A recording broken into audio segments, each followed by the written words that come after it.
Vous avez ressenti la ferveur populaire après la victoire de l'Algérie contre l'Allemagne, juste après le premier match. Oui, mais beaucoup moins que le jour du Jeux méditerranéen 75. Donc c'était, ils avaient, certains journalistes avaient déjà commencé à préparer disons, le public, etc. Que c'était, bon, finalement, quand on analyse la situation, la première participation de l'Algérie, c'était pas mal quand même finalement, tu gagnes deux matchs, et tu fais un match perdu, tu es éliminé. Donc, c'était pas mauvais, mais certaines franges de journalistes ont essayé de matraquer, etc. Donc, mais finalement, on a fait une très mauvaise affaire vis-à-vis du football. Parce que quand je dis les gens, c'est les responsables, hein, les responsables ont axé tout toute leur force sur cette équipe de 82. 82, 82, 82, ensuite 86, c'était pas mauvais, etc.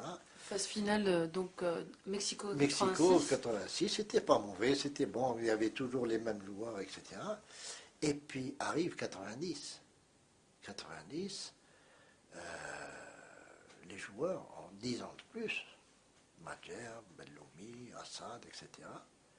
On gagne la Coupe d'Afrique des Nations à Alger. Entre parenthèses, l'entraîneur c'était Kermali, donc un membre de l'équipe FLN. Et ça, je peux peut-être revenir sur l'impact que cette équipe FLN a fait au niveau du football algérien, pas uniquement à travers la sélection nationale, mais à travers tout le football algérien. Donc, Kermali fait cette Coupe d'Afrique 90, et puis on commence à voir les joueurs en vie. Donc, ils n'ont plus la possibilité de gagner des matchs. Et c'est là qu'on commence la chute du football algérien, parce qu'on n'a pas su remplacer ces joueurs. Logiquement, un travail en profondeur aurait dû être fait de 82 petit à petit. On aurait intégré des jeunes joueurs au niveau de cette sélection nationale petit à petit. Et à la fin de 90, on aurait eu une autre équipe qui aurait la même qualité. Malheureusement, on ne l'a pas fait.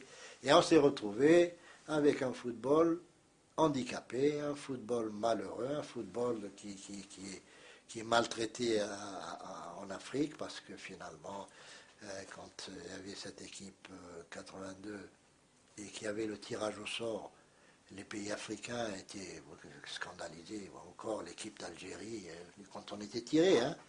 Maintenant, c'est l'inverse. Quand on est tiré avec un pays, un groupe, ils sont contents parce qu'ils nous battent.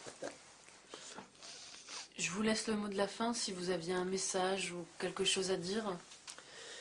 Oui, non, un message pour la jeunesse et algérienne et française, que le football peut énormément faire, que le football, c'est une discipline qui demande beaucoup de sacrifices, qui demande beaucoup de discipline et qui demande beaucoup de respect vis-à-vis des anciens et écouter ce que les anciens peuvent vous donner, peuvent vous apporter, et surtout ne pas se détourner de ces anciens parce que c'est ce qu'ils ont fait, c'est une bonne chose.